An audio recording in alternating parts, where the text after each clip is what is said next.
అందరికీ వందనాలు.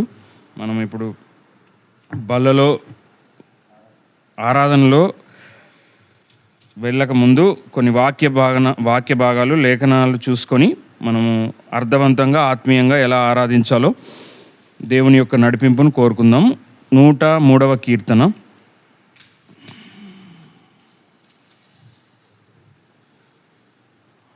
1 నుంచి 5 వచనాలు అందరం కలిసి చదువుకుందాము. దావీదు కీర్తన ఇది 103. నా ప్రాణమా యెహోవాను సన్నుతించుము, నా అంతరంగముననున్న సమస్తమా ఆయన పరిశుద్ధ నామమును సన్నుతించుము. నా ప్రాణమా యెహోవాను సన్నుతించుము, ఆయన చేసిన ఉపకారములలో దేనిని మరువకుము. ఆయన నీ దోషములన్నింటినీ క్షమించువాడు, నీ సంకటములన్నింటినీ కుదుర్చువాడు.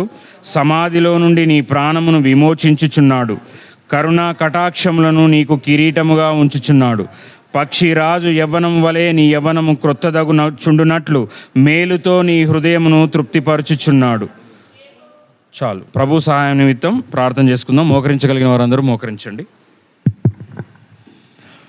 మహాపరిశుద్ధుడ, ప్రేమ కలిగిన తండ్రి, నీకు వందనాలు, స్తోత్రాలు నాయన. మరి ఒక ప్రభు దినం నాడు మేమందరము సంఘముగా సమాజంగా నీ పాద సన్నిధిలో కూడి నాయన నిన్ను స్తుతించుటకు, నిన్ను ఆరాధించుటకు, నిన్ను గణపరచుటకు, నీ వాక్యము చేత నాయన బలపరచబడుటకు, నీ స్వారూప్యంలోకి మారుటకు మేమందరం నాయన నీ సన్నిధానంలో నీ పాదపీఠం దగ్గరికి వచ్చి ఉన్నాం నాయన. అయ్యా నాయన, మాతో మాట్లాడండి, నాతో మాట్లాడండి. బలహీనుడను నిష్ప్రయోజకుడు నా ప్రభువా, నీ రక్తధారలో నన్ను ప్రోక్షించి నాయన నా బలహీనతల్లో నీ బలాన్ని సంపూర్తి చేసి ప్రభువా, వినగల చెవును గ్రహించగల మనసు దయచేసి ఈ సమయాన్ని మాకు దీవెనకరంగా ఆశీర్వదకరంగా మార్చమని, ప్రతి విధమైన అపవాది తంత్రములను మీరే లయపరిచి నీ నామాన్ని మీరే మహింపరచుకోమని, నీ వెలుగును నీ ఆత్మ సంచారాన్ని మాకు ఉంచమని యేసు పరిశుద్ధ నామమును ప్రార్థించి వేడుకొంచున్నాం తండ్రి, ఆమేన్. మరి ఒక మారు ప్రభు పేరిట మీ అందరికీ వందనాలు. ఇది అందరికీ మీకు సుపరిచితమైన కీర్తన. ఇది అందరికీ తెలిసిన కీర్తనేనా? సుపరిచితం అంటే రెగ్యులర్గా మనకు పలుమార్లు మనం దీంట్లో వాక్య భాగంలో నుంచి వర్తమానాలు కానీ దైవ సందేశములు కానీ మనం ఏం చేసి ఉంటాం, వినే ఉంటాం. ఇక్కడ దావీదు ఏమంటున్నాడు? నా ప్రాణమా యెహోవాను సన్నుతించుము, నా అంతరంగమునున్న సమస్తమా ఆయన పరిశుద్ధ నామమును సన్నుతించుము. నా ప్రాణమా యెహోవాను సన్నుతించుము, ఆయన చేసిన ఉపకారములలో దేనిని మరువకుము. మనిషికున్న మానవుడిగా మనం మర్చిపోవడము సహజమా కాదా? సహజంగా అంటాం.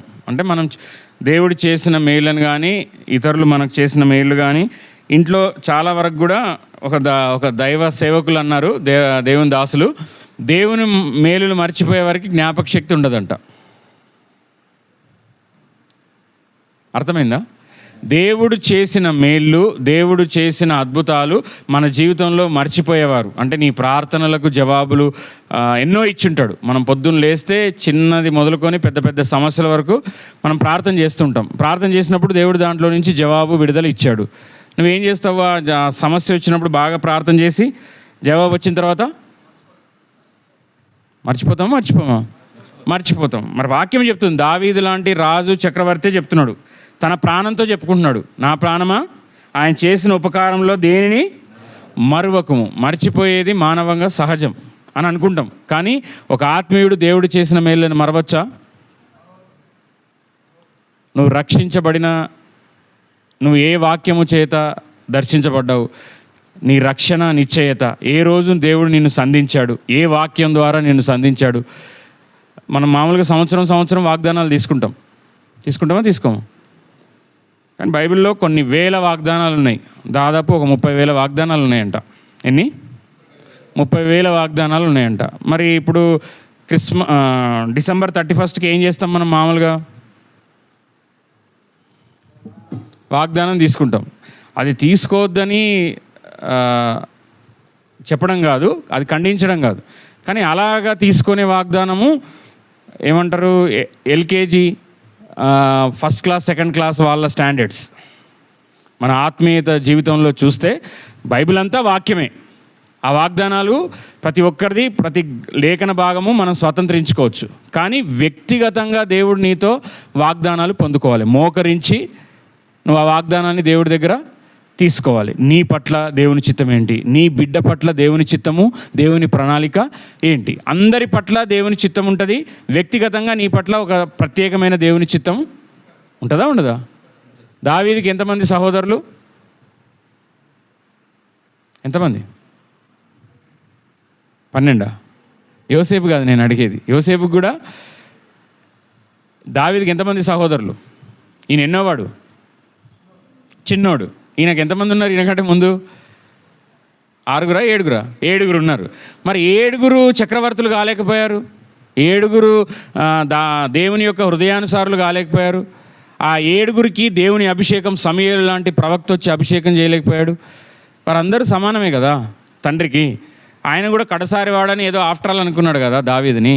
తన తండ్రి కూడా అనుకోలేడు నా కొడుకు పట్ల దేవుని ప్రణాళిక ఇంత, వాడు ఏదో బచ్చా అనుకున్నాడు.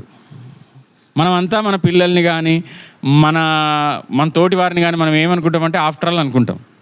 అందుకే బైబిల్ ఏముందంటే నీకంటే నీ ఎదుటివాడిని యోగ్యునిగా ఎంచాలంట. మనం ఎదుటివాడిని యోగ్యునిగా ఎంచుతామా? వాడు ఎవడైనా రాగానే మనల్ని మనం చూసుకొని మనమే యోగ్యులం అనుకుంటామా? సహజంగా మనమే యోగ్యులం అనుకుంటాం. కానీ బైబిల్ వాక్యం దగ్గరికి వచ్చేసరికి నీకంటే నీ ఎదుటివాడిని యోగ్యునిగా ఎంచమని ఉంది. అంటే ఇదెందుకు చెప్తున్నా అంటే దావీదు దేంట్లో గొర్రెల దొడ్డిలో నుంచి ఆయనను సింహాసనానికి తీసుకెళ్లే పరిస్థితి ఉన్నా కానీ ఆయన మర్చిపోయిండా నేను ఎలాంటి వాడిని, నా కుటుంబం ఏ పాటిది, నా తండ్రి ఇంటి వారు ఏ పాటి వారు అనే తగ్గింపు లక్షణం ఆయనలో కనిపిస్తుంది కదా. అంటే ఆయన మర్చిపోలేదు దేవుడు ఏ స్థితిలో నుంచి, పెంట కుప్ప నుంచి నన్ను బయటికి తీశాడు అన్న కృతజ్ఞత, అన్న ఆరాధన భావము ఆయనకుందా లేదా? ఉంది. మరి మనం రక్షించబడక ముందు నువ్వు ఎలా ఉన్నావు? రక్షించబడక ముందు నీ వస్త్రాలు ఏంటి, నీ లాంగ్వేజ్ ఏంటి, నీ సూపులు ఏంటి, నీ పరిస్థితి ఏంటి, నీ యొక్క ఆర్థిక పరిస్థితి ఏంటి, నీ ఆరోగ్య పరిస్థితి ఏంటి? నువ్వు ప్రార్థన చేసావు, దేవుడు నీకు ఆరోగ్యం ఇచ్చాడా లేదా? మరి ఇప్పుడు కొత్తగా పెట్రోల్ ఖర్చు ఎక్కువ అవుతుంది కాబట్టి ఏం చేయాలంట? వర్క్ ఫ్రమ్ హోమ్లో ఏం చేయాలి? ఇంటి దగ్గర పని చేయాలి. మరి ఇప్పుడు ఇదే సందు దొరికింది కదా అని మన ఆత్మీయులు, నేను ఇప్పుడు ఇక్కడ కూర్చున్నప్పుడు నాకు అదే ఆలోచన వచ్చింది. మన వాళ్ళు కూడా మరి పెట్రోలు జాబ్ చేయడానికే పెట్రోల్ లేనప్పుడు మందిరానికి పెట్రోలు అన్న ఆలోచన వస్తుంది కదా మన సోకాల్డ్ ఆత్మీయులకు. ఆత్మీయం అనే అనిపించిన వాళ్ళకు ఆన్లైన్లో వాక్యం వినొచ్చు కదా, మందిరానికి ఎందుకు రావాలని అనిపిస్తుంది కదా. అనిపిదా? ముందే మన వాళ్ళు దేవుని విషయంలో పొదుపు ఎక్కువ. వేరే దుబారా ఎంతైనా ఖర్చు చేయొచ్చు, ఏ యాడికి పోయినా ఏం కానీ. అదే దేవుని విషయంలోకి వస్తే మాత్రం అమ్మో పొదుపుగా ప్రధానమంత్రే పొదుపు చేయమని చెప్పాడు, నేను మందిరానికి మరి పెట్రోల్ వేసుకొని ఎలా రావాలని ఆలోచించే వాళ్ళు ఉంటారు కాబట్టి చెప్తున్నా. దేవుని విషయంలో నన్ను గణపరిచేవాడిని నేను గణపరుస్తా అంటే నీకు నచ్చినట్టుగా తీసుకోవద్దు. ఆయన చెప్పిన ఉద్దేశము మన ఇండియాలో పెట్రోల్ కానీ డీజిల్ కానీ దొరకదు, మనం వేరే దేశాల నుంచి కొనుక్కుంటాం కాబట్టి అది చాలా డిమాండ్ వస్తుంది కాబట్టి మీరు చేయండి అని చెప్పాడు. మరి దీన్ని మరి మందిరానికి వచ్చే వాళ్ళు కూడా అడ్వాంటేజ్ తీసుకుంటే మనకు ముందే దొరికిందే కోతి కొబ్బరి చిప్ప దొరికినట్టే కదా ఏదైనా చెప్పగానే. మరి మందిరానికి రావడాన్ని దాన్ని తీసుకోవద్దు, నువ్వు మందిరానికి ఖచ్చితంగా రావాలి. అందుకే నేను ఒక మాట చెప్పి నేను ఈ వాక్య భాగంలోకి వెళ్తున్నా.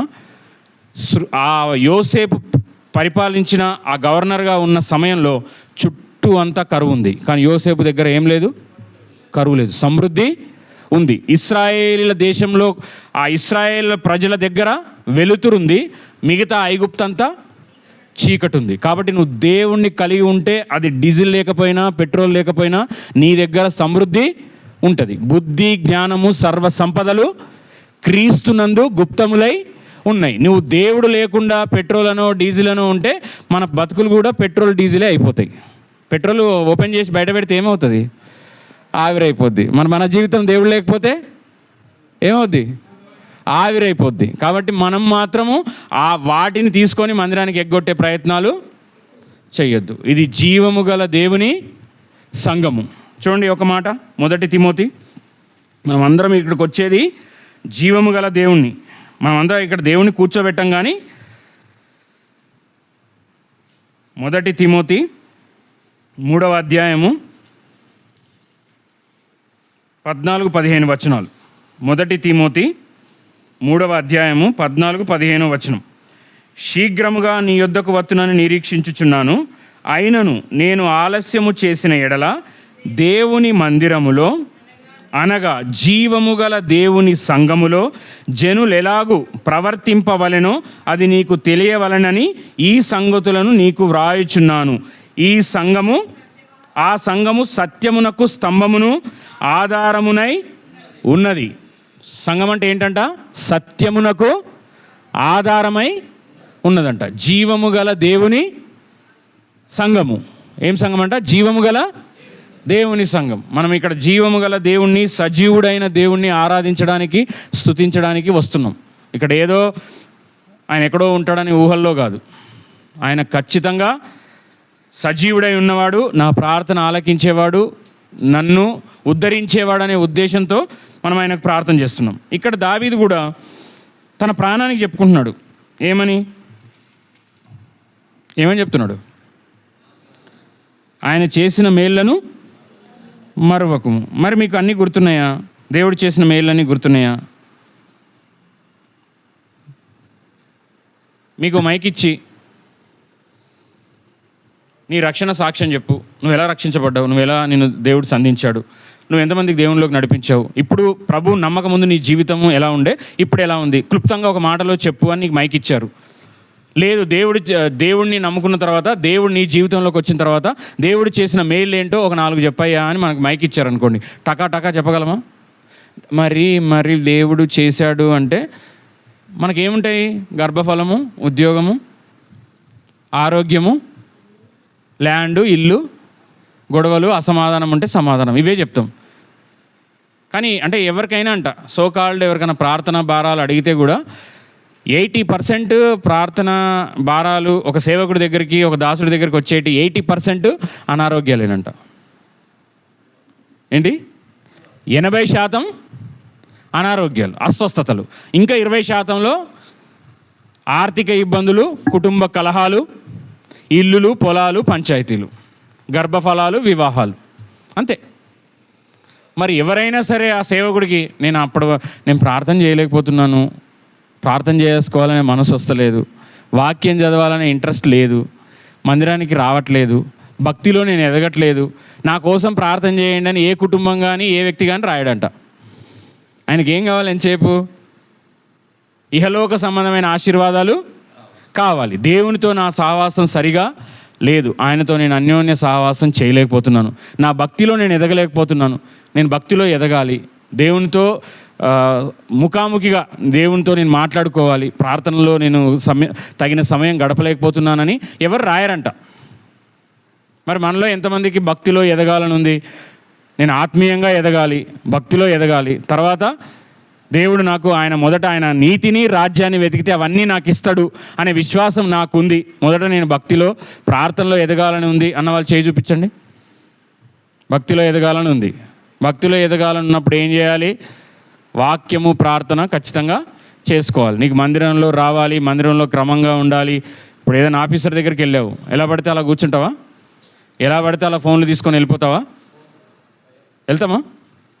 నువ్వు లోకానుసారమైన తుచ్చమైంది నిన్ను నరకానికి తీసుకెళ్లే సినిమాకే అమ్మో ఏదన్నా మాట్లాడితే వేరే వాళ్ళు మాట్లాడొద్దు కదా, ఇంపార్టెంట్ మిస్ అయిపోద్ది అని మాట్లాడినీరు.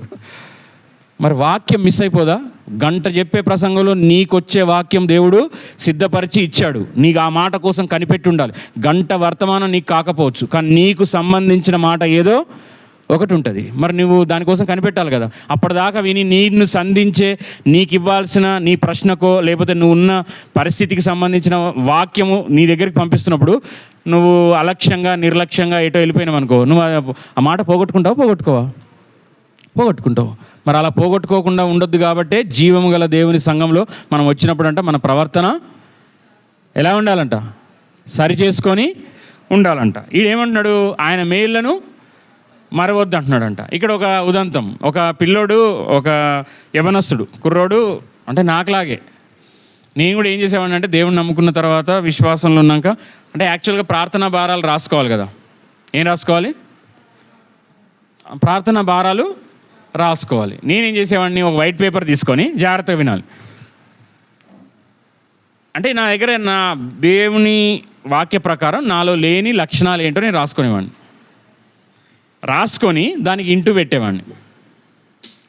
వింటున్నారా? ప్రేమ అని పెట్టుకునేవాడిని. ప్రేమకి ఇంటూ ఏంటి? ప్రేమకు వ్యతిరేక పదం ఏంటి? ఇక్కడ ఎవరు తెలుగు మీడియం లేరా? ఏంటి? ద్వేషం, పగ, కోపం, ఏదైనా కావచ్చు. దేవుడు ప్రేమ స్వరూపే ఉన్నాడు. నాలో ఏం లేదు? ప్రేమ లేదు. ప్రేమకి యాంటీగా ప్రేమ లేదు అంటే ఏమున్నట్టు? కోపము, ద్వేషము, అసూయ, మత్సరము అన్నీ ఉన్నట్టు. నెక్స్ట్ ఈ లైన్లో రెండో పాయింట్ వేసి విధేయత అని రాసుకునేవాడిని. క్రైస్తవ జీవితము దేవుణ్ణి నమ్మినప్పటి నుంచి మరణ పర్యంతం వరకు విధేయత కలిగి ఉండాలి. నా దగ్గర విధేయత లేదు అనుకో, దానికి ఇంటూ పెట్టి ఏం రాయాలి? విధేయతకు ఆపోజిట్ ఏంటి? నా దగ్గర విధేయత లేదనుకో, ఏమున్నట్టు? అవిధేయత. అంటే ఏంటి? నేను ప్రతిదానికి దేవుని వాక్యానికి వ్యతిరేకంగానే ఉన్నాను అని. అలా ఏంటి? సాత్వికము అని ఉంది. సాత్వికము అనే దానికి ఏముంది? కోపం కూడా కావచ్చు, ఆగ్రహం. అట్లా ఒక్కొక్కటి రాసుకునేవాడిని. రాసుకున్న తర్వాత ఆ లిస్టు చూస్తే వామ ఇన్ని లేవా నాకు? ఇన్ని లేవా? పవిత్రత ఇంటూ అపవిత్రత, పరిశుద్ధత లేదంటే అపరిశుద్ధత, వాక్యానుసారమైన జీవితం ఆత్మీయంగా ఇంటూ వాక్యానికి వ్యతిరేకమైన జీవితం. అట్లా అన్నీ రాసుకుంటుంటే ఒకరోజు మా అమ్మకు దొరికింది ఆ స్లిప్. ఏంద్రా ఈ స్లిప్ అన్నది. అంటే ఇవన్నీ లేవు, ఇవన్నీ కావాలని దేవుణ్ణి అడగాలని నేను ప్రార్థన చేసుకుంటాను. నాకు గుర్తొచ్చినాయి అన్నీ. మరి దేవునికి అది ఇవ్వు ఇది ఇవ్వు అని అడుగుతాం, కానీ నేను కరెక్ట్గా లేను కదా. లేనప్పుడు అవి ఇస్తే కూడా దాన్ని నేను కరెక్ట్గా హ్యాండిల్ చేయలేను. నేను అంతటి యోగ్యత సమర్థత లేనప్పుడు దేవుడిచ్చిన ఆశీర్వాదాలు కూడా నాకు ఆటంకంగా, దేవుడి నామానికి అవమానంగా ఉంటాయి. కాబట్టి నాకు ఈ యోగ్యతలు లేవు కదా, నేను ఇవి రాసుకుంటున్నా అని చెప్పా. అందులో అన్నీ కూర్చొని చదివింది. మా మదర్ తెలుగు టీచర్ కాబట్టి, నాకు తెలుగు అంటే ఇష్టం కాబట్టి నేను అన్నీ తెలుగులో రాసుకున్నా. సాత్వికత్వము, ప్రేమ, దీర్ఘశాంతము. దీర్ఘశాంతం అంటే నాకు దీర్ఘశాంతం లేదు, నాకు షార్ట్ టెంపర్, అంటే తొందరగా కోపడ్డం. దాంట్లో ఏముంది? ఆత్మఫలాల్లో దీర్ఘశాంతం. మంచితనం అని ఉంది. మంచితనం అంటే లేదు, చెడ్డతనము. ఆశా నిగ్రహం, అసలు నిగ్రహమే లేదు. ఎవడన్నా అంటే అనేయడం. ఏదైనా భోజన పదార్థాలు కనబడితే బకెట్లు కారిపోయి వెంటనే మీద పడిపోవడం. అంటే ఏముంటుంది యవనస్తులకి? తిండి, నిద్ర. అట్లా అవన్నీ లిస్ట్ పెట్టుకుంటే లేనియే తెలుస్తున్నాయి. లేనియే తెలిస్తే ఒక రకమైన కృంగుబాటు వస్తుంది. అంటే ఇవన్నీ ఎందుకు చెప్తున్నా అంటే, ఇవన్నీ లేవు కదా, మళ్ళీ ఏమైనా చూస్తే మళ్ళీ మనకున్న ఆత్మీయ భారాలు ఏవైతే అక్కర్లు ఉన్నాయో అవి రాసుకోవడము, మళ్ళీ మనకున్న నష్టాలు, ఇప్పుడు మనకు ఏవైతే అనారోగ్యాలు ఉన్నాయో అవి రాసుకుంటాం, మనలో ఉన్న అవిధేయతలేమో అవి రాసుకుంటున్నాం. అవన్నీ రాసుకుంటుంటే ఇంకా కృంగుదల, ఇంకా బాధ. ఆ యవనస్తుడు కూడా తనకున్న బాధలు, తనని బాధ పెట్టిన వాళ్ళు, తనని గాయపరిచిన వారు, తనకున్న అనారోగ్యాలు, తనకున్న లాసులు, తనను మోసం చేసిన వారు, తనను తిట్టిన వారు, ఆ లిస్టే రాసుకుంటున్నాడంట. ఎంతే లిస్ట్ రాసుకొని వచ్చి దిగాలుగా ఏదో మన్ను తిన్న పాములాగా వచ్చి కూర్చొని ఉంటే, వర్తమానం అయిపోయాక సేవకుడు అడిగాడంట, ఏంది అంత డల్గా ఉన్నామని.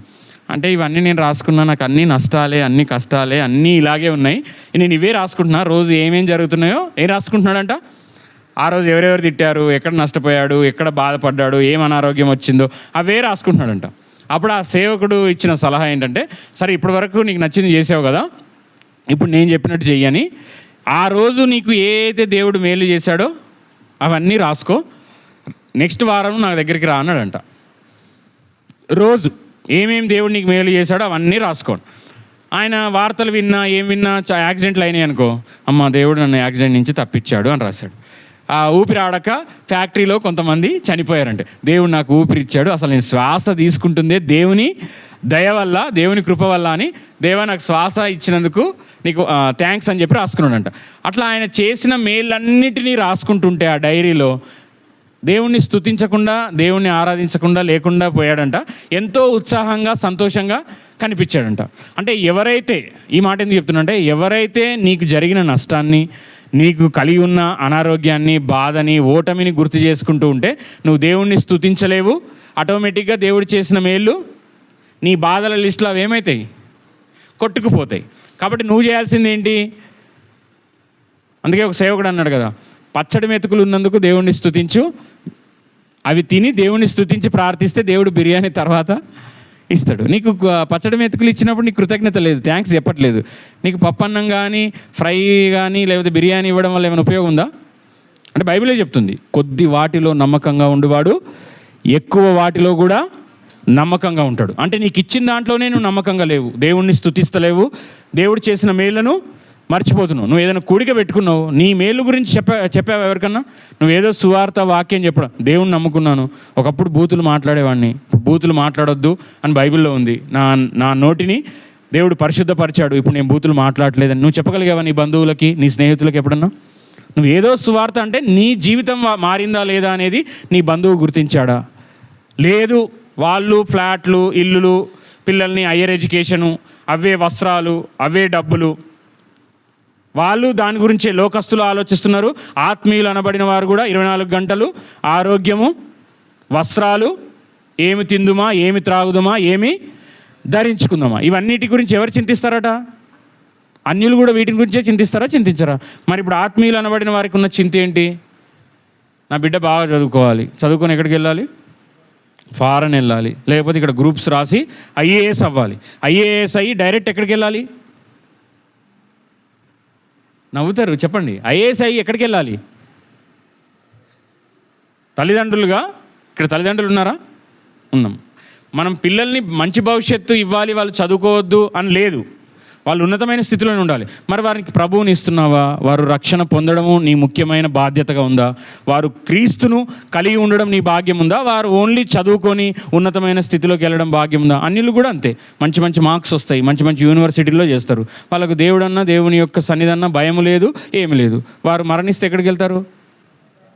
చెప్పాలి క్లియర్గా, నరకానికి వెళ్తారు. మరి రక్షించబడ్డ నువ్వు నీ బిడ్డల్ని కానీ, నీ కుమారుని కానీ, కుమార్తెను కానీ ప్రభువును వారికి ఇవ్వకుండా ఉన్నత విద్య, ఉన్నతమైన చదువు, భవిష్యత్తు అని నువ్వు వారిని లోకానికి అప్పగిచ్చి దేవుణ్ణి వారికి ఇవ్వకపోతే వారు ఎక్కడికి వెళ్తారు? బాలుడు నడవవలసిన త్రోవను వానికి ఎప్పుడు నేర్పాలి? మొక్కై వంగనిది మ్రానై వంగున, ఉగ్గు పాలతోటి వాక్యము నేర్పించాలి. నేర్పించింది కాబట్టే మోషే పెద్దవాడైనప్పుడు ఐగుప్తు ధనము కంటే క్రీస్తు విషయమైన నింద గొప్ప భాగ్యమనిచ్చి అల్పకాల పాపభోగమును అనుభవించుట కంటే క్రీస్తు కోసం నేను నిలబడాలి, శ్రమపడాలని తన తల్లి నేర్పించిన ఉగ్గు పాలతో నేర్పించింది ఆయన నిలబడ్డాడు, గొప్ప నాయకుడుగా మనకు ఆదర్శప్రాయంగా ఉన్నాడు. మరి నీ కొడుకును, కుమార్తెను నువ్వు ఎలా పెంచుతున్నావు? దేనికోసం పెంచుతున్నావు? అసలు నువ్వు ఏం ప్రార్థన చేస్తే వారికి గర్భఫలం ఇచ్చాడు మర్చిపోయావా? నువ్వేం ప్రార్థన చేసుకున్నావు? నా కుమారుణ్ణి ఇస్తే, కుమార్తెనిస్తే ఏం చేస్తానని దేవుని సన్నిధానంలో నువ్వు తీర్మానించుకున్నావు. ఆ తీర్మానంకు నువ్వు కట్టుబడలేదనుకో, వారిని ఏం చేస్తాడు? దేవుని ప్రణాళికలు ఒకరి జీవితంలో నెరవేర్చబడలేదంటే వారి లోపల ఖచ్చితంగా సాతాను ప్రణాళికలు నెరవేర్చబడతాయి. నువ్వు దేవుని ప్రణాళికకు నీ బిడ్డను అప్పగించలేదంటే సాతాను ప్రణాళికలకు ఖచ్చితంగా దేవుడు వదిలేస్తాడు. చూడండి 103వ కీర్తన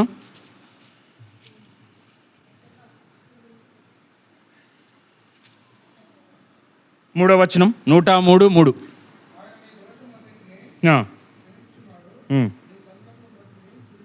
కుదుర్చువాడు, ఆయన నీ దోషములన్నింటినీ క్షమించువాడు, సంకటములన్నింటినీ కుదుర్చువాడు. మన దేవుడు అంటే ఏం చేస్తాడంట? మనల్ని క్షమిస్తాడంట. మొదటిది, మన సంకటములన్నింటినీ కుదురుస్తాడంట. 4వ వచనం, సమాధిలో నుండి నీ ప్రాణమును విమోచించుచున్నాడు. దేవుడు ఏం చేస్తాడంట? మనల్ని అందరినీ విమోచిస్తాడంట. విమోచించాడా లేదా? కరుణా కటాక్షములను నీకు కిరీటముగా ఉంచుచున్నాడు. కిరీటముగా మనల్ని ఉంచుతాడంట. పక్షిరాజు యవ్వనం వలె నీ యవ్వనంను క్రొత్తదగుచున్నట్లు మేలుతో నీ హృదయమును తృప్తిపరుస్తాడంట. మన దేవుడు ఏం చేస్తాడు? తృప్తిపరుస్తాడు. మొట్టమొదటిగా ఆయన మనల్ని క్షమించే దేవుడుగా ఉన్నాడు కాబట్టి మనం ఆయన్ని ఆరాధించాలి. మరి నీకు క్షమించే మనస్సుందా? నీ బిడ్డను నువ్వు క్షమిస్తావా? నీ భార్యను నువ్వు క్షమిస్తావా? నీ భార్యను క్షమించావా? నీ భర్తను నువ్వు క్షమిస్తావా? ఆ భర్త అంటాడంట, ఎవరినైనా క్షమిస్తా కానీ ఈమెను అనడంట, దీన్ని అంటాడంట. అనొచ్చా అలా? ఆత్మీయులు అలా అనొచ్చా? నీకు ఇచ్చిన సాటి అయినా సహాయని ఆమెను ఏం చేయొద్దు? బైబిల్ ఏముంది? నీ భార్యను నిష్ఠూర పెట్టకుడు, నీ సొంత శరీరం వలె నీ భార్యను ప్రేమించాలి. ప్రభువు సంఘాన్ని ఎలా అయితే వధువు సంఘాన్ని ప్రేమిస్తున్నాడో నువ్వు కూడా నీ భార్యను ప్రేమింపబద్ధుడవై ఉన్నావు. ఆమె ఏం చేయొద్దంట? నిష్ఠూర పెట్టొద్దట.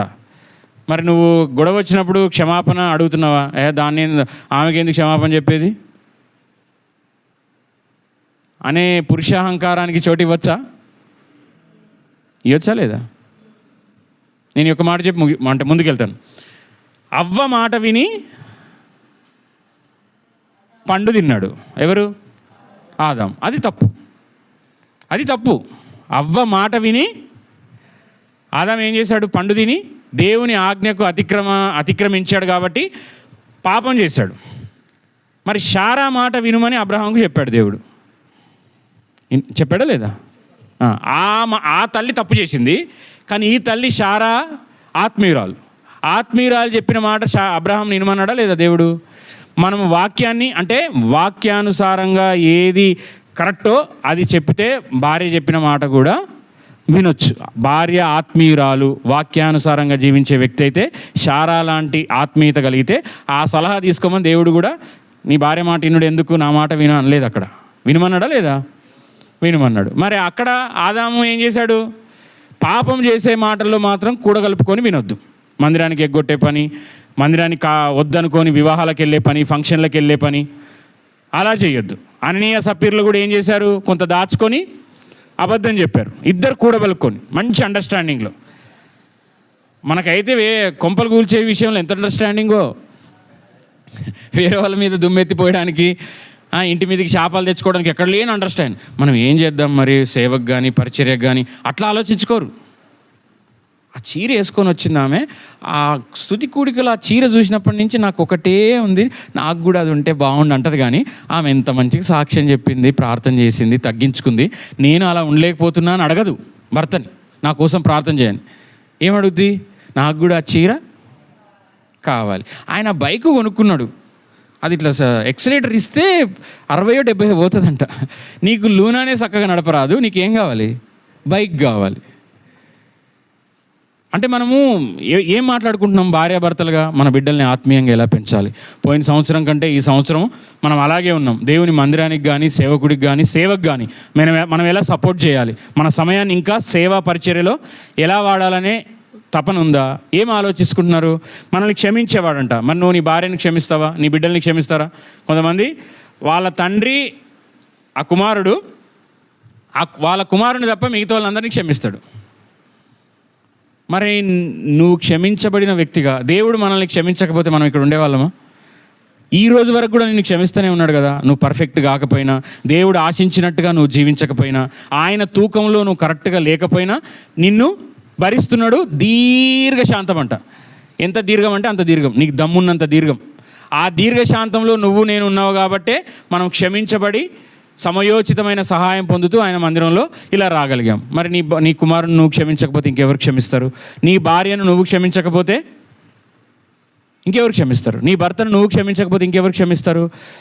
మీరు క్షమించబడిన లాగున మీరు కూడా క్షమాపణ ఇచ్చేవారుగా ఉండాలి. మన దేవుడు క్షమించేవాడు. కానీ నేను మాత్రం నీ క్షమాపణ కోరుతాను, మందిరంలో వచ్చి ప్రార్థన చేస్తాను, నేను మాత్రం ఎవరిని క్షమించను. నేను ఎవరిని టాలరేట్ చేయను. మరి నిన్నెవరు టాలరేట్ చేస్తున్నారు? నిన్ను టాలరేట్ చేస్తున్నాడా లేదా ఒక అతను? ఎవరు? మన ప్రభు అయిన యేసుక్రీస్తు వారు. ఆ యేసుక్రీస్తు వారు నిన్ను టాలరేట్ చేస్తున్నాడు కాబట్టి నువ్వు ఉన్నావు. కాబట్టి నువ్వేం చేయాలి?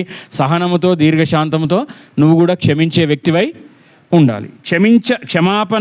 క్షమించేవాడే క్షమాపణ పొందుకుంటారు. నువ్వు క్షమించకపోతే నువ్వేం విత్తుతావో అదే కోస్తావు. నీ సంకటములన్నీ కుదుర్చువాడు. చూడండి, దానియేలు 9వ అధ్యాయము 9వ వచనం. దానియేలు గ్రంథము 9వ అధ్యాయము 9వ వచనం. దానియేలు గ్రంథము 9వ అధ్యాయము. మేము మా దేవుడైన యెహోవాకు విరోధముగా తిరుగుబాటు చేసితిమి, అయితే ఆయన కృపా క్షమాపణలు గల దేవుడై ఉన్నాడు. చాలు. మేము మా దేవుడైన యెహోవాకు విరోధముగా తిరుగుబాటు చేసితిమి, అయితే ఆయన కృప క్షమాపణలు గల దేవుడై ఉన్నాడు. క్షమించుటకు సిద్ధ మనస్సు గల దేవుడై ఉన్నాడు. కృపా క్షమాపణలు గల దేవుడై ఉన్నాడు. మన దేవుడు ఎలాంటి వాడు? కృపా క్షమాపణలు గల దేవుడై ఉన్నాడు. మరి మనం ఎలా ఉన్నాము? కరడు గట్టిన వాళ్ళలాగా ఉన్నామా? ఆయన క్షమించే దేవుడై ఉన్నాడు. చూడండి, 1 యోహాను 1:9. 1 యోహాను రాసిన మొదటి పత్రిక 1వ అధ్యాయము 9వ వచనం.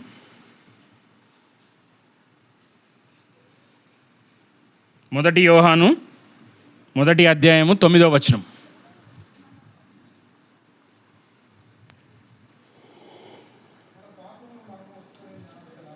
మన పాపములను మనము ఒప్పుకొనిన ఎడల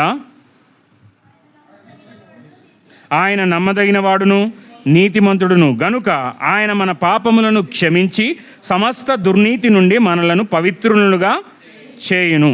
ఒప్పుకున్న వారిని ఏం చేస్తారంట? ఆయన ఏం చేస్తారంట? క్షమించి సమస్త దుర్నీతి నుండి పవిత్రులుగా చేస్తాడు. ఒప్పుకున్న వారికే క్షమాపణ, కప్పుకున్న వారికి శిక్ష. చూడండి, ఇటు ఒప్పుకున్న వారికి క్షమాపణ, కప్పుకొని మేనేజ్ చేసే వారికి ఏముందంట? శిక్ష. కాబట్టి మనం శిక్షించబడొద్దనే దేవుడు క్షమాపణ గల దేవుడు. ఆయన క్షమించడానికి సిద్ధంగా ఉన్నప్పుడు ఒప్పుకోవడానికి నీకేంటి అభ్యంతరం? నువ్వేం చేయాలి? నీ హృదయాన్ని గుమ్మరించుకొని నీ దోషమేంటో, నీ తప్పిదమేంటో, నీ అపరాధమేంటో, నీ అవిధేయత ఏంటో ఎవరి సన్నిధిలో ఒప్పుకోవాలి? దేవుని సన్నిధిలో ఒప్పుకుంటే ఆయన ఏంటంట? క్షమించి నిన్ను ఏం చేస్తాడంట? పవిత్రులుగా చేస్తాడంట. యెషయా గ్రంథం 1వ అధ్యాయం 18వ వచనం. యెషయా గ్రంథం 1వ అధ్యాయము 18వ వచనం, పేజీ నంబర్ 568.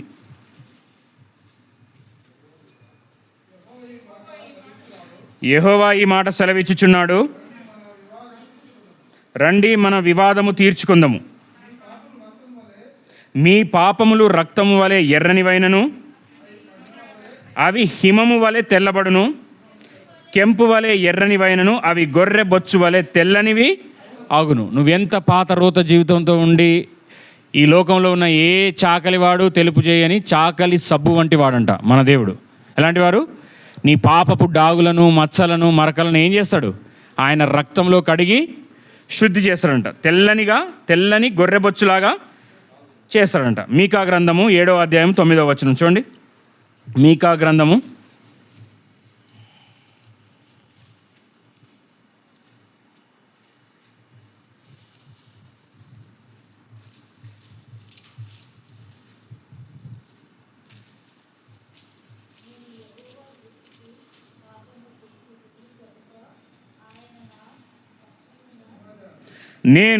7వ అధ్యాయము 9వ వచనం, పేజీ నంబర్ 767.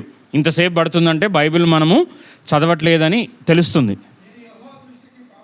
నేను యెహోవా దృష్టికి పాపము చేసి తిని గనుక ఆయన నా పక్షమున వ్యాజ్యమాడి నా పక్షమున న్యాయము తీర్చు వరకు నేను ఆయన కోపాగ్నిని సహింతును. ఆయన నన్ను వెలుగులోనికి రప్పించును, ఆయన నీతిని నేను చూచెదను. 19వ వచనం చూడండి. ఇదే అధ్యాయం 19వ వచనం. ఆయన మరలా మన యందు జాలిపడును, మన దోషములను అణిచివేయును,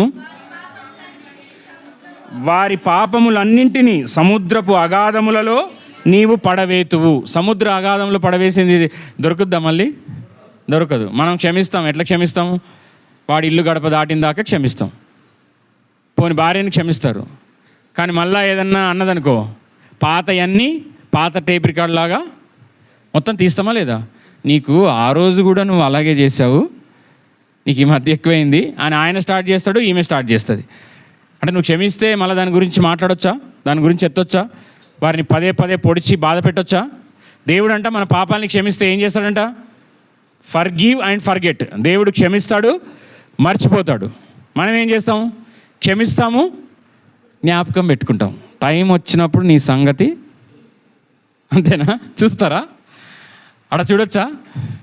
మరి టైం వచ్చినప్పుడు మన సంగతి చూస్తే మనం ఉంటామా? కాబట్టి అలా పగబట్టే తత్వము, సౌలు లాంటి ఆత్మ కలిగిన వ్యక్తులుగా మనము ఉండొద్దు. దావీదులాగా ఏం చేయాలి? క్షమించి మర్చిపోవాలి. నువ్వు క్షమించి మర్చిపోతున్నావా? పళ్ళు నూరుతున్నావా? ఒకసారి నిన్ను జ్ఞాపకం చేసుకో. ఇంకొక మాట చూడండి, మత్తయి సువార్త 9:12. 9:2. మత్తయి సువార్త 9:2.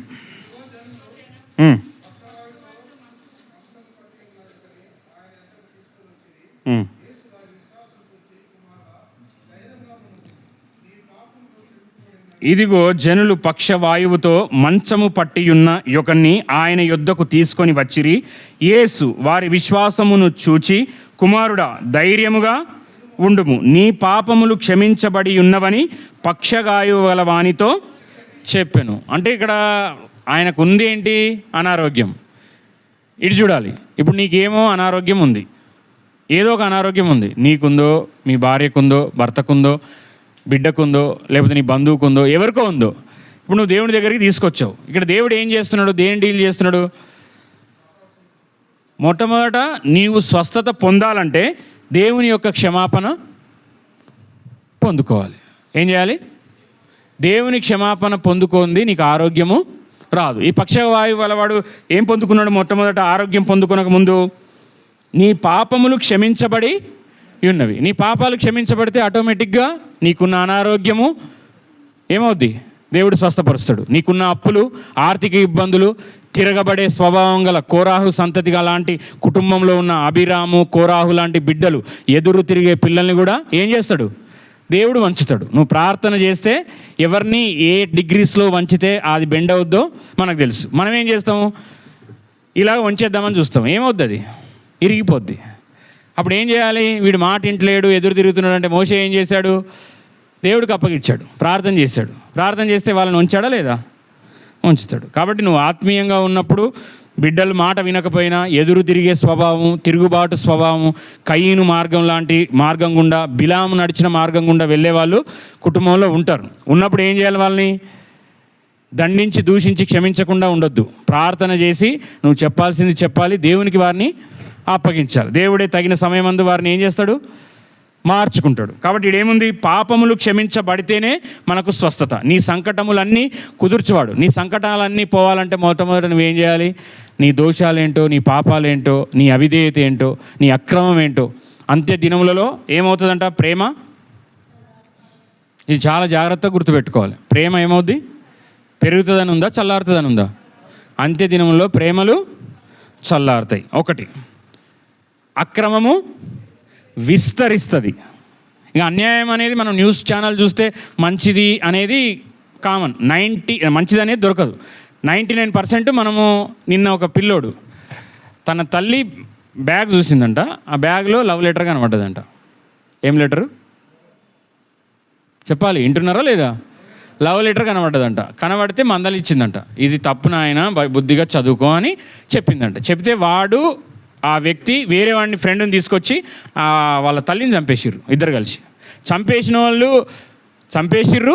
మళ్ళీ ఏం చేసిర్రంటే ఇంట్లో ఉన్న బంగారము, సొత్తు కూడా తీసుకొని పోయిర్రు. వాడు టీనేజ్, వాడిని ఏంటి బాల నేరస్తుల దాంట్లోకి, జువెనల్ కోర్ట్ అంటే నేరస్తులది ఉంటుంది, దాంట్లోకి పంపించారు, జైల్లోకి పంపించారు.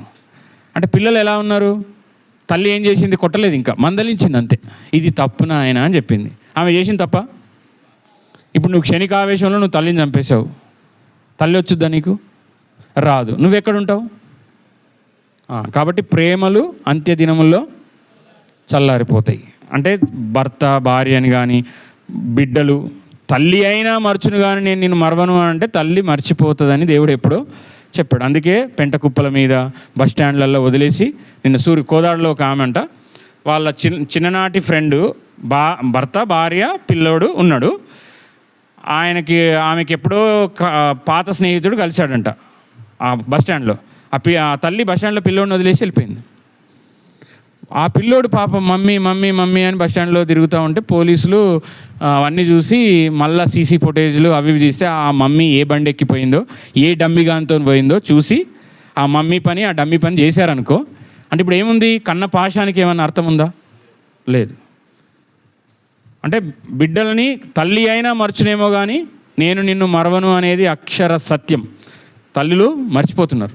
క్రీస్తు ప్రేమకు సాదృశ్యంగా ఉన్న తల్లిని నిన్నుకిస్తే ఆ తల్లి ఏమైంది? తన గుండెను రాయి చేసుకొని ప్రేమ లేని చోట చీకటంట, మరణమే అంట. అంటే ప్రేమలు లేవు. నా బిడ్డ, నా కుమారుడు. అంత్యదినంలో ప్రేమలు చల్లారుతాయి, అక్రమం విస్తరిస్తుంది, విశ్వాసము కనుగొందుమా అంటే విశ్వాసం అనే పని ఉండదు. అన్నిటికీ నిరూపణలు కావాలి. ఇప్పుడు మందిరానికి వస్తే మందిరానికి వెళ్ళి ఇంటికి పోగానే పని అయిపోవాలి. నేను ప్రార్థన చేశాను, సేవకుడితో కూడా చేయించుకున్నాను. మరి నీ జీవితాన్ని మార్చుకోవు. అంటే 9 నెలలు నువ్వు గర్భాన మోసిన కుమారుడు పుట్టడానికి ఎన్ని నెలలు వెయిట్ చేయాలి నువ్వు? మరి దేవుని విషయాల్లో చాలామంది వెయిట్ చేయరు. ఫాస్ట్ ఫుడ్ లాగా, ఇన్స్టెంట్ లాగా రావాలి. మందిరానికి 2 వారాలు వెళ్ళాను, ఏం అవ్వలేదు, నేను రాను. సేవకుడు చెప్పాను, చాలామందికి ప్రార్థన చేయమని చెప్పాను, నేను రాను. ఏం చేసిండు దేవుడు? ఏం రావాలి? ఆడికి పోతే కాళ్ళ నొప్పులు తలనొప్పి తప్ప ఏమొస్తుంది అని దేవునికే వ్యతిరేకంగా మాట్లాడే వాళ్ళు ఉన్నారా లేదా? వాళ్ళ లోపల ఏముంది? సౌలుకి ఏమొచ్చింది? దురాత్మ వచ్చింది. నిద్రపోయే వాళ్ళు, ఇక్కడుండి వేరే వేరే ఆలోచనలు చేసే వాళ్ళందరికీ ఏ ఆత్మ ఉన్నట్టు? మరి అది ఉండొచ్చా? దేవుని మనం ఆరాధించేవారు దేవుణ్ణి సత్యముతోనూ ఆత్మతోనూ ఆరాధించాలి. అలా ఆరాధించడానికే మనం ఇక్కడికి వచ్చాం. కాబట్టి నీ అనారోగ్యము నా అనారోగ్యం పోవాలంటే మొట్టమొదటి మన పాపాలు క్షమించబడాలి. నువ్వు ఒప్పుకోవాలి, గుర్తు చేసుకొని దేవా నన్ను పరిశోధించు, నేను ఎవరన్నా క్షమించలేదేమో క్షమించే మనసు అని అడగాలి. ఆయన నీ సంకటాలని కుదురుస్తాడు, నిన్ను స్వస్థపరుస్తాడు. మనకందరికీ తెలిసిన వాక్యమే నిర్గమకాండం 15:26లో, నిన్ను స్వస్థపరచు యెహోవాను నేనే. మరి దానికంటే ముందు ఒక మాట ఉంది. నేను నెక్స్ట్ మాటకి వెళ్ళే ముందు చూడండి, నిర్గమకాండం 15:26 తీయాలి అందరూ. ఇది అందరి ఇళ్ళల్లో ఉంటుంది. ఏదైనా వాగ్దానం తెచ్చుకోవాలి గోడ కంటే ఫస్ట్ ఇది తెచ్చుకుంటారు. ఎందుకు? స్వస్థత రావాలి. నువ్వు స్వస్థత పడి ఉండాలని దేవుడు కూడా కోరుకుంటున్నాడు. కానీ స్వస్థత రావాలంటే ఏందో ఇందులో చూడండి 15:26. మీ దేవుడైన యెహోవా వాక్కును శ్రద్ధగా విని ఆయన దృష్టికి న్యాయమైనది చేసి ఆయన ఆజ్ఞలకు విధేయులై ఆయన కట్టడలన్నిటినీ అనుసరించి నడిచిన ఎడల నేను ఐగుప్తీయులకు కలుగజేసిన రోగములలో ఏదియు మీకు రానియను, నిన్ను స్వస్థపరచు యెహోవాను నేనే నేను. మనం ఏం చేస్తారు? ప్రార్థన చేసుకోమనంటే వాక్యము ఉంది, నిన్ను స్వస్థపరిచే యెహోవాను నేనే అన్నావు కదా నాయన, నన్ను స్వస్థపరచు అని మనం ప్రార్థన చేస్తాం. మనకు మాత్రం స్వస్థత రాదు. ఎందుకు రాదు? ఇక్కడ చూడండి, ముందున్న వచనం, మీ దేవుడైన యెహోవా వాక్కును, ఇక్కడ సంఘంలో చెప్పబడుతున్న వాక్యాన్ని ఎలా వినాలంట? మరి నువ్వు ఎలా వింటున్నావు? నెక్స్ట్ సండే, పోయిన సండే ఆరాధన వాక్యము, పోయిన సండే బలవర్తమానం ఏందనంటే నువ్వు గుట్టకలు వేస్తున్నావు అంటే నువ్వు శ్రద్ధగా విన్నట్ట. పోయిన సండే ఏం చేసినావో, ఎక్కడ ఏ ఫ్రెండ్తో ఏ బిర్యానీ తిన్నావో టక్కుమని చెప్పగలవు. అదే పోయిన సండే బలవర్తమానం ఆరాధన వర్తమానం లేదు అంటే నీకు దేవుని వాక్యం మీద శ్రద్ధ లేదు. 2 ఏముంది? ఆయన ఆజ్ఞలకు నువ్వు వాక్యమే వినవు కాబట్టి ఇంకేముంటుంది నీకు? ఆయన దృష్టికి న్యాయమైనది చేస్తావా? దేవుని వాక్యమే ఆయన చట్టం, ఆయన ఆజ్ఞలు. నీకు దేవుని వాక్యం మీద శ్రద్ధ లేదు కాబట్టి నువ్వన్నా, దేవుడన్నా, దేవుని సేవకుడన్నా, దేవుని మందిరం అన్నా నీకు ఆటోమేటిక్గా నువ్వు దేవునికే భయపడవు కదా. దేవుని వాక్యం అంటేనే నీకు ఆఫ్టర్ ఆల్. ఎందుకంటే నీకు వాక్యం అంతా తెలుసా? నీకు వాక్యం అంతా తెలుసు. ఇంక నీకు చెప్పాల్సిన పని ఏముంది? నువ్వే బోధించమంటే నలుగురికి బోధిస్తావు. కానీ ఆయన దృష్టికి ఏం చేయరంట? న్యాయమైనది మనం చేయమంట. దేవుని యొక్క వాక్యాన్ని శ్రద్ధగా వినకుండా, ఆయన దృష్టికి న్యాయమైనది చేయకుండా, ఆయన ఆజ్ఞలకు ఏమవ్వాలంట? విధేయులమై ఆయన కట్టడలను అనుసరించి నడిచిన ఎడల అప్పుడు మీకు స్వస్థత, నిన్ను స్వస్థపరిచి యెహోవాను నేను అన్నాడు. నువ్వు వాక్య ప్రకారం జీవించవు, దేవుని వాక్యాన్ని శ్రద్ధగా వినవు. నీకు శ్రద్ధ ఏంటి? మొబైల్ ఫోన్ ఇవ్వాలి, 5G స్పీడ్ ఇవ్వాలి, వీలైతే వైఫై ఇచ్చి నిన్ను రూమ్లో ఒక్కడనే పెట్టాలి. అంతేనా? కరెక్ట్ అంట. అంతేనా? వైఫై స్పీడు, మంచి స్మార్ట్ ఫోన్ ఇవ్వాలి, మళ్ళీ పక్కన కూడా ఎవరు ఉండొద్దు. నీకు కావాల్సినంతసేపు రీల్స్ చూసుకొని ఆయన నీకు కావాల్సినంత, అంటే ఇప్పుడు ఎవరికైనా సరే ఏమి ఇవ్వాలి? వాళ్ళకి నచ్చింది ఇచ్చేయాలి. పురుషుడికి ఏమి ఇష్టం? న్యూస్ కావాలి.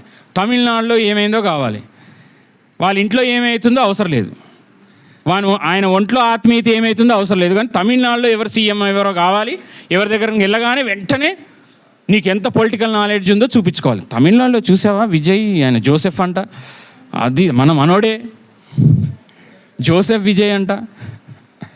మరి బైబిల్లో ఉన్న జోసెఫ్ని ఎంత ఫాలో అవుతున్నావు నువ్వు? ఆయన జోసెఫే. ఇక్కడున్న జోసెఫ్ని ఎంత ఫాలో అవుతున్నావు? స్త్రీలకు ఏం కావాలి?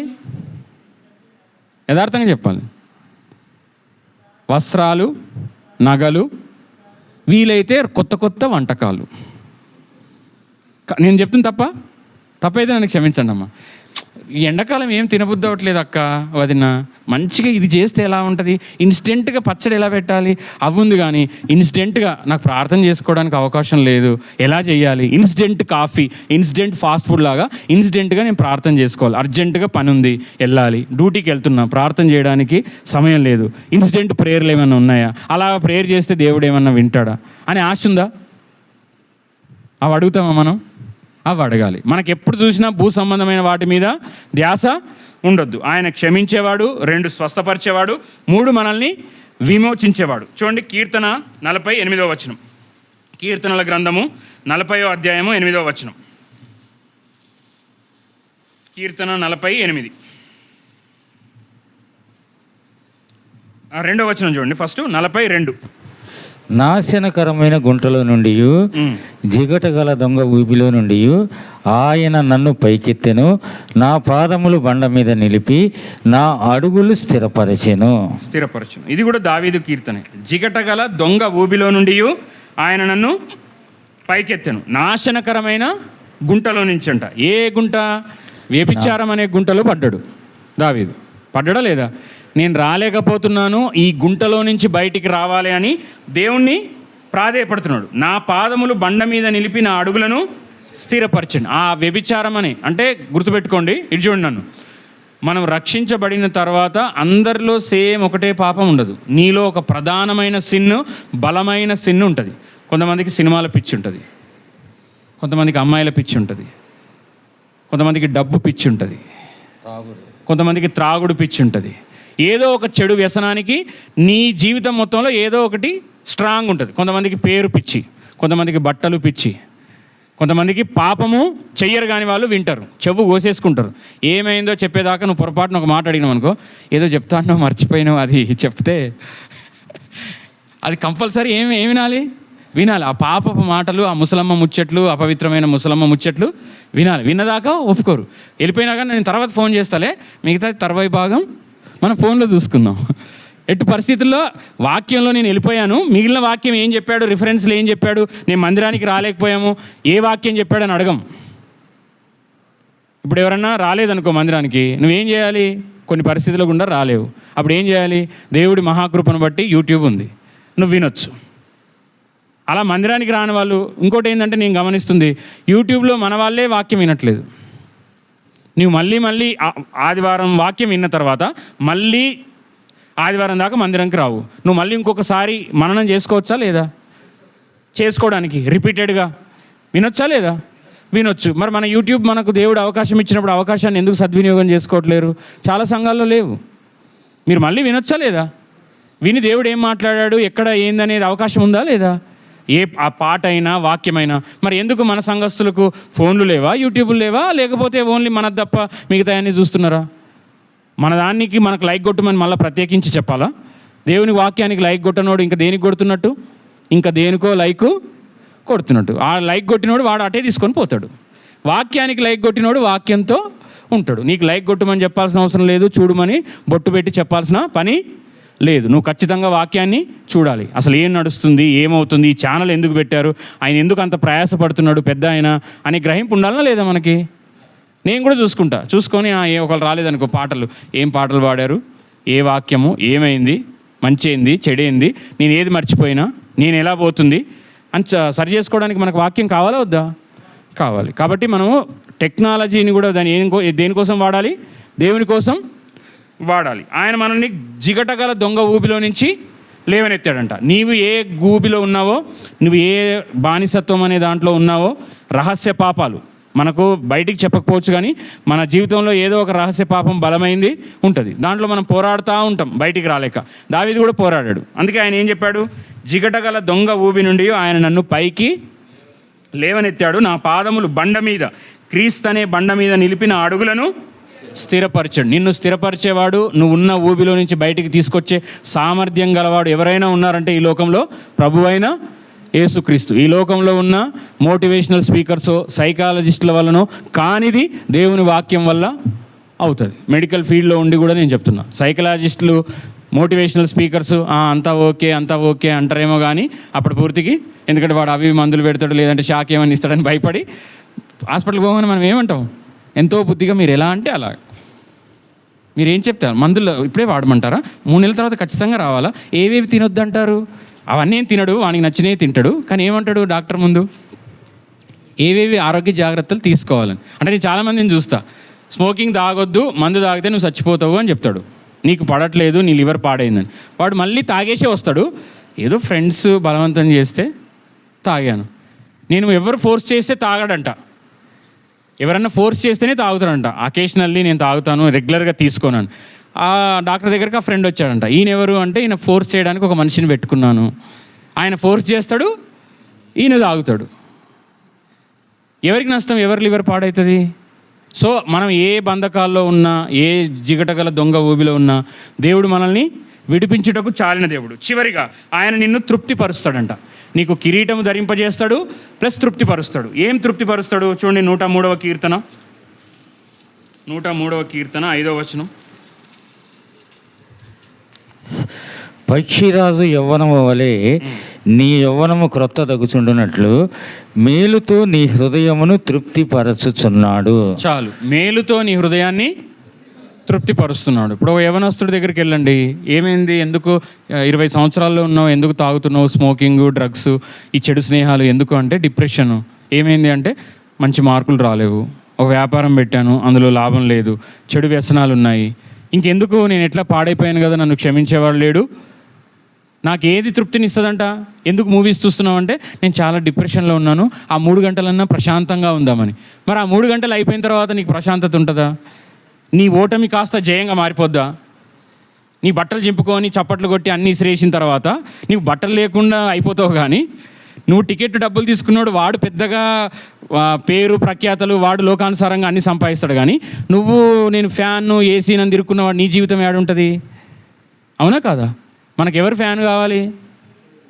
దేవుడు తప్ప మనకి ఏ సేవకులు కానీ హీరోలు కానీ. మనకి హీరో ఎవరు? మన హీరో ఎవరు? గట్టిగా చెప్పాలి. యేసయ్య మన హీరో. తల్లిదండ్రులకు లోబడి దేవుని చిత్తానుసారంగా బ్రతికి యుక్త ప్రాయంలో ప్రాణం వదిలిన ఆ యవ్వనస్తుడే మనకు హీరో. ఎటుపడితే అటు తిరిగి సినిమాలు చూసి షికారులు చేసి తల్లిదండ్రులకు తలదించుకునే పని చేసినవాడు మన హీరో అవుతాడా? వ్యక్తిగత జీవితంలో పరిశుద్ధత కానీ విలువలు కానీ లేనివారు మనకు హీరోలు అవుతారా? లేరు. కాబట్టి మన హీరో ఎవరు? యేసుక్రీస్తు. మరి ఆయన ఏం చేస్తాడంట? దేంతో తృప్తిపరుస్తాడంట? మేలుతో తృప్తిపరుస్తాడంట. మరి యవనస్తులు దేంతో తృప్తి పడుతున్నారు? డిప్రెషన్లో ఉన్న వాళ్ళు ఏం ఆశ్రయిస్తారు? మందు ఎందుకు తాగుతున్నావు అంటే, నేను డిప్రెషన్లో ఉన్నాను, లవ్ ఫెయిల్యూర్ అయ్యాను, ఉద్యోగం రావట్లేదు, ఏంటి నేను జీవితంలో సక్సెస్ కాలేకపోతున్నాను, నాకు చెప్పుకొని. కొంతమంది యవనస్తులు మీరు చెప్తే నమ్మరు కానీ, వాళ్ళు ఇట్లా వాటర్ గ్లాస్ పట్టుకుంటే, నా ఫ్రెండ్ ఒకడు ఉండేవాడు, బాగా చదువుతాడు, తిరుపతి అతన్ని, తిరుపతి దగ్గర నాయుడుపేట. ఆయనకు ఏంటంటే బాధ, గ్లాసులో నీళ్ళు పట్టుకున్నాడు అనుకో, వణుకుతూ ఉంటుంది. ఏమవుతుంది? ఎవరితో మాట్లాడు, ఎవరి దగ్గరికి రాడు, ఒక రకమైన డిప్రెషన్. ఆయనకి ఏదో శారీరక బలహీనత ఉంది కానీ నీళ్ళు ఒలికిపోతూ ఉంటాయి. ఎవరైనా చూస్తే నన్ను వచ్చి అనుకుంటారేమో, నాకు పిల్లనివ్వరేమో అనే బాధ ఆయనను వెంటాడుతూనే వివాహం చేసుకోమంటే కూడా చేసుకోడంట. వాళ్ళ అమ్మనేమో ఎందుకు వివాహం చేసుకోవడానంటే, తర్వాత నన్ను మాట్లాడమంటే నేను అడిగితే నేను మామూలుగా చూస్తే మామూలుగా వాటర్ తాగేస్తూ ఉండేవాడు, మూతికి ఖర్చుకొని. ఎవరికి తెలియదు కదా. ఇప్పుడు గ్లాస్తో పైన పట్టుకొని తాగాలంటే ఏం తెలుస్తుందో తెలీదా? నీళ్ళు ఒలికిపోవడం అంటే ఆయనకి ఏదో ఒక బలహీనత, నరాల బలహీనత ఉంది. ఉన్నప్పుడు ఏం చేయాలి? దానికి తగిన వైద్యం చూసుకొని చేస్తే ఏం కాదు. ఫ్రెండ్స్ని ఆశ్రయిస్తే వాళ్ళు కావాల్సినంతగా తాగిపీయడం అలవాటు చేశారు, మందుకు బానిస అయిపోయాడు. ఏదైనా సరే మొట్టమొదటిగా ఏమొస్తుంది? వాడు మొట్టమొదట దొంగ అంట. నీకు ఫస్ట్ ఏదో రుచి చూపిస్తాడు. ఒక్క ఆదివారమే కదా మందిరంకి పోతే ఏమవుద్దిలే అని అనిపిస్తాడు. రెండో ఆదివారం కూడా మానేస్తావు. ఇప్పుడు స్మోకింగ్ చేసే వాళ్ళైనా, డ్రింకింగ్ చేసే వాళ్ళైనా, డ్రగ్స్ తీసుకునే వాళ్ళైనా, దీనాలాగా లోకానుసారంగా జీవించి తమ పవిత్రతను పోగొట్టుకున్న వాళ్ళు ఎవరైనా సరే, ఓన్లీ 1 షార్ట్ ట్రయల్. ఒకసారి ఫస్టే బాటిల్ వచ్చి నీ నోట్లకి ఏం పోదు. ఫస్టే నువ్వు క్రానిక్ స్మోకరు, క్రానిక్ డ్రింకరు కావు. ఎక్కడ స్టార్ట్ అవుతుంది? ఇనిషియల్గా ఒక చిన్నగా స్టార్ట్ అవుద్దా కాదా? చిన్న సిప్పే, ఏదో కొద్దిగా అండి. ఆ కొద్దిగా కాస్త ఏమవుద్ది? నువ్వు దానికి ఏమవుతావు? బానిస అవుతావు, అలవాటు అవుతుంది. దాంట్లో నుంచి బయటికి రాలేక ఆ ఊబిలో ఇంకా కూరుకుపోతావు. కానీ నువ్వు ఏ విధమైన దాంట్లో కూరుకుపోయినా కానీ దేవుడు ఏం చేస్తాడంట? యవ్వనస్తులు తప్పక త్రొట్టిల్లుదురు, కానీ యెహోవా కొరకు ఎదురు చూచువారు నూతన బలము పొందుతారు. మన దేవుడు నూతన పరిచేవాడు. ఎవడైనా నువ్వు క్రీస్తునందున ఎడల నూతన సృష్టి, పాతవి గతించను, సమస్తము కొత్తవైన. నీకు గతంలో నీ గతం మంచిగా లేదేమో, నువ్వు ఎలాంటి బలహీనతలకు ఉన్నావు, రహస్య పాపాలు ఏమున్నా సరే, నువ్వు క్రీస్తులోకి వస్తే ఏమవుతుంది? ఆయన బండ మీద నిన్ను నిలబెడతాడు. నువ్వు ఏ పాపాన్ని అయితే జయించలేవో వాటిపైన జయాన్ని ఇస్తాడు. నేను ఈ మాట చెప్పి ముగిస్తాను. దేవుడు మన పాపములను క్షమించడమే కాదు, ఆ పాపం పైన కూడా ఏ వ్యక్తి కూడా క్రీస్తును సొంత రక్షకుడుగా అంగీకరించిన తర్వాత అంట సక్సెస్ఫుల్గా ఆ పాపంలో కొనసాగలేడంట. సక్సెస్ఫుల్గా అంటే అబ్బా నాకు ఈ పాపం బాగుంది అన్నట్టుగా ఉండలేడంట. ఎందుకు ఎగ్జాంపుల్ అంటే గొర్రెపిల్లను బురదలో వేస్తే అంట అది ఒక్క నిమిషం కూడా ఉండదంట. మనం క్రీస్తు రక్తంలో కడగబడిన తర్వాత మనకి ఏ హృదయం వస్తుంది? సాధువైనటువంటి క్రీస్తు హృదయము వస్తుంది. ఆయన అందుకే గొర్రెపిల్ల అనగా పిలువబడ్డాడు.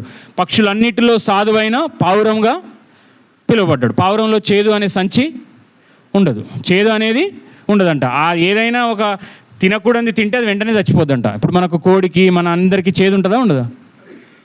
కోళ్ళు తింటారా లేదు? ఇక్కడ ఎన్ని కోళ్ళు తిన్నామో పుట్టినప్పటి నుంచి, ఎన్ని బస్తాల బియ్యం తిన్నామో, ఎన్ని కోళ్ళు తిన్నామో. అంటే ఇది ఎందుకు చెప్తున్నా అంటే దేవుడు మనకు అరిగించుకొని ఏది చేదు పెట్టి ఏదైనా తినకపోయినా మోషన్స్ లేకపోతే ఏదో వచ్చినాయి కానీ చనిపోలేము. అదే పావురం అంట వేరే తినకూడదు ఏదైనా తింటే చేదు సంచి లేదు కాబట్టి చచ్చిపోద్దంట. సో ఆ గొర్రె పిల్లను బురదలో వేస్తేనంట ఒక్క నిమిషం కూడా ఉండదంట. అదే పందినేస్తే అబ్బా నేను రావాల్సిన చోటికి నన్ను రప్పించాడు, ఇది కదా నా ప్లేస్ అంటదంట. అది మరి మన ప్లేస్ ఏది? ఇక్కడ అందరూ గొర్రెపిల్ల వివాహ మహోత్సవానికి సిద్ధపడే దేవుని చేత సంధించబడ్డ వ్యక్తులముగా ఆయన ఇంతకుముందు మనం పాడుకున్నాం కదా పాట, గొర్రెల కాపరి మనము ఆయన వెంబడించే గొర్రెలం. మరి ఆ గొర్రె వంటి స్వభావం గలవాడు పాపంలో ఉంటాడా? బురదలో వేస్తే వెంటనే వచ్చేస్తాడు. అదే పంది అయితే జుర్రుకుంటుందంట. మీరు చీయనే అంటున్నారు కానీ అది దాని జీవిత కాలం మొత్తంలో పైకి చూసేది ఒకేసారి అంట. ఇక్కడ పెద్దవాళ్ళు ఉంటే వాళ్ళకి తెలుస్తుంది. మోసుకెళ్తున్నప్పుడు రివర్స్లో కట్టేసి తీసుకెళ్తారు కదా, రెండు కాళ్ళు ముందువి వెనక తీసినప్పుడు ఆకాశాన్ని అప్పుడు చూస్తుందంట. బతికున్న కాలం ఎప్పుడు చూసినా నేలబారు జీవితమే. ఒక ఆత్మీయుడిగా మనము నేలబారు జీవితము జీవించొద్దు. కాబట్టి దేవుడిని మనం స్తుతించే విషయాల్లో మొట్టమొదటి ఆయన క్షమించే దేవుడు. మన సంకటములు అంటే అనారోగ్యాలు ఆయన స్వస్థపరిచే దేవుడు. మనల్ని ఏం చేస్తాడంట? మేలుతో తృప్తిపరుస్తాడంట. మరి నువ్వు ఈ లోకంలో ఏది ఉన్నా సరే, ఈ లోకంలో ధన ఘనతలున్నా, పేరు ప్రఖ్యాతలున్నా, మంచి చదువున్నా, క్రీస్తు లేకపోతే నీ హృదయము శాంతి సమాధానాలు ఉండవు. కాబట్టి ఇప్పుడు డబ్బున్న వాళ్ళు మరి ఎందుకు సూసైడ్ చేసుకుంటున్నారు? వారికి ఎటువంటి శాంతి సమాధానము లేదు. కాబట్టి నిన్ను తృప్తిపరిచేది ఆ క్రీస్తు అనే జీవ జలము, క్రీస్తు అనే జీవాహారం. ఈ వాక్యము చేతనే నువ్వు తృప్తిపరచబడతావు. కాబట్టి ఆ వాక్యమైన దేవుణ్ణి మనము ఆరాధించాలి. 3 విషయాలు. మొట్టమొదటిగా ఆయన క్షమించే దేవుడు కాబట్టి మనం ఆయన ఆరాధించాలి.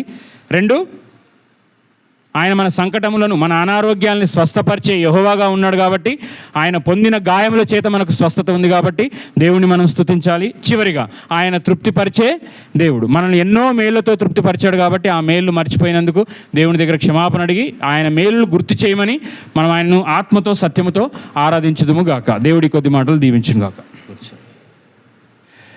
ప్రకటన ఆలకించండి. ప్రకటన సండే స్కూలు